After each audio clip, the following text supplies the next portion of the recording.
ಏನು ವಾಡದೋಸಳೆ ಕೆರೆ ನೀರಿಗೆ ಸಂಬಂಧಪಟ್ಟಂತೆ ಈಗ ವಾಡದೋಸಳೆಯಿಂದ ಗೌರಿಬಿದನೂರು ನಗರಕ್ಕೆ ಏನು ರೈತರು ಪಾದಯಾತ್ರೆ ಮಾಡ್ತಾ ಇದ್ದಾರೆ. ಈ ಒಂದು ಪಾದಯಾತ್ರೆಯಲ್ಲಿ ನೋಡ್ತಾ ಇದ್ದ ಮೇಲೆ ಗಮನಿಸ್ತಾ ಇರ್ತಕ್ಕಂಥದ್ದು ಕೃಷಿಗಳನ್ನು ಗಮನಿಸ್ತಾ ಇದ್ವಿ. ಹಿಂದೆ ನೋಡ್ತಾ ಇದ್ವಿ ಒಂದು ಹೋರಾಟಗಾರರು ಸಾವಿರಾರು ಜನ ರೈತರು ಇವತ್ತು ಗೌರಿಬಿದನೂರಕ್ಕೆ ಎಂಟ್ರಿ ಕೊಟ್ಟಿರ್ತಕ್ಕಂಥದ್ದು. ಈ ಒಂದು ಹೋರಾಟದಲ್ಲಿ ಏನು ಒಂದು ಸಾವಿರಾರು ಜನ ರೈತರು ಬಂದು ಈ ಒಂದು ತಾಲೂಕು ಕಚೇರಿಗೆ ಮುತ್ತಿಗೆ ಹಾಕಲು ಬರ್ತಾ ಇರ್ತಕ್ಕಂಥ ದೃಶ್ಯಗಳನ್ನು ಕೂಡ ನಾವು ಗಮನಿಸ್ತಾ ಇರ್ತಕ್ಕಂಥದ್ದು. ಏನೀಗ ದೃಶ್ಯಗಳನ್ನು ನೋಡ್ತಾ ಇದ್ವಿ.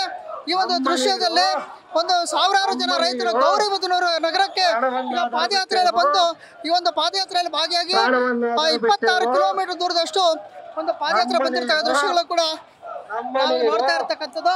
ಈ ಒಂದು ದೃಶ್ಯದಲ್ಲಿ ನೋಡ್ತಾ ಇರ್ತಕ್ಕಂಥದ್ದು ಈ ಒಂದು ಪ್ರತಿಭಟನೆಯಲ್ಲಿ ಬಂದಿರ್ತಕ್ಕ ರೈತರು ಏನಿರ್ತಕ್ಕಂಥ ಸರ್ ಇವಾಗ 22 ಕಿಲೋಮೀಟರ್ ಬಂದಿದ್ದೀವಿ. ಇನ್ನು 3 ಕಿಲೋಮೀಟರ್ ಇದೆ ಸರ್ ತಾಲೂಕು ಆಫೀಸ್ ಮುತ್ತಿಗೆ ಹಾಕಕ್ಕೆ. ಸರ್ 5,000 ಜನ ನೀವೇ ನೋಡ್ತಾ ಇದ್ದೀರಾ. 5,000 ಜನ ಮೇಲ್ಪಟ್ಟು ಇವತ್ತು ಪಾದಯಾತ್ರೆ ಪಾಲ್ಗೊಂಡಿದ್ದಾರೆ. ನಮ್ಮ ಬೇಡಿಕೆ ಲೀಡರ್ಸ್ವರೆಗೂ ಈ ಮುಷ್ಕರ ಮಾತ್ರ ನಿಲ್ಲೋದಿಲ್ಲ. ಯಾವುದೇ ಕಾರಣಕ್ಕೂ ಮುಷ್ಕರ ನಿಲ್ಲಿಸೋ ಪ್ರಯತ್ನ ಇಲ್ಲ. ಶಾಸಕರು ಎಷ್ಟೇ ಕುಮ್ಮಕ್ಕು ಮಾಡಿದ್ರು ನಾವತ್ತು ನಮ್ಮ ನೀರು ಬಿಟ್ಕೊಳಕ್ ರೆಡಿ ಇಲ್ಲ. ನಮ್ಮ ಬೇಡಿಕೆ ಲೀಡರ್ಸ್ ಯಾವುದೇ ಕಾರಣಕ್ಕೂ ಅವರು ಈಗ ಏನು ಯೋಚನೆ ಇದೆ ಯೋಚನೆ ಜಾರಿಯಾಗಿ ಬಿಡೋದಿಲ್ಲ ಅಂದ್ರೆ ಬಿಡೋದಿಲ್ಲ ಸರ್.